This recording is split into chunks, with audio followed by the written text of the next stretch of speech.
গাজা উপত্যকার নাসের হাসপাতালে ইসরায়েলি বাহিনীর সাম্প্রতিক হামলায় সাংবাদিক সহ বহু নিরীহ মানুষ নিহত হওয়ার ঘটনায় বিশ্বজুড়ে নিন্দার ঝড় উঠেছে। হামলাকে দুর্ভাগ্যজনক দুর্ঘটনা বলে দাবি করেছে ইসরায়েল। আর এই যুদ্ধের চূড়ান্ত সমাপ্তি শিগগিরই হবে বলেও জানিয়েছেন মার্কিন প্রেসিডেন্ট ডোনাল্ড ট্রাম্প।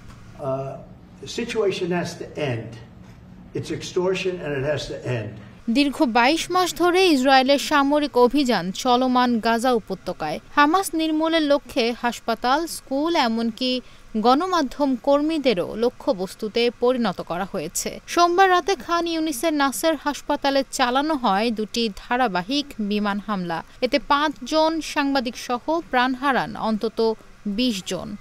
এই ঘটনায় নিন্দা জানিয়েছে সৌদি আরব, মিশর, কানাডা এবং জাতিসংঘ সহ বিভিন্ন আন্তর্জাতিক সংস্থা।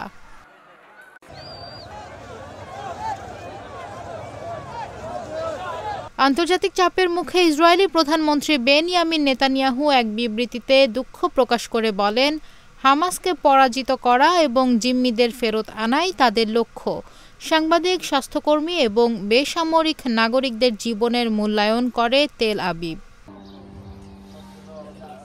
তবে ইসরায়েলি প্রতিরক্ষা বাহিনী IDF দাবি করেছে তারা ইচ্ছাকৃতভাবে কোনো বেসামরিক স্থাপনায় হামলা চালায়নি। নাসের হাসপাতালে হামলার বিষয়ে স্বচ্ছ তদন্তের আশ্বাস দিয়েছে তারা।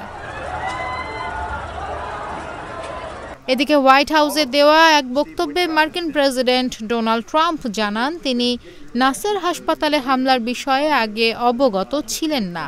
এ ঘটনায় তিনি খুশি নন বলেও জানান। ট্রাম্প আশা প্রকাশ করেন আগামী ২ থেকে ৩ সপ্তাহের মধ্যেই গাজা যুদ্ধের চূড়ান্ত পরিসমাপ্তি ঘটবে।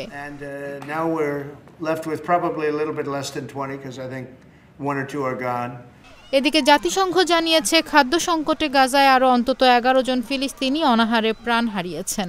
মঙ্গলবারও গাজা সিটি ও খান ইউনিসে ইসরায়েলি হামলায় নিহত হয়েছেন বহু শিশু ও নারী।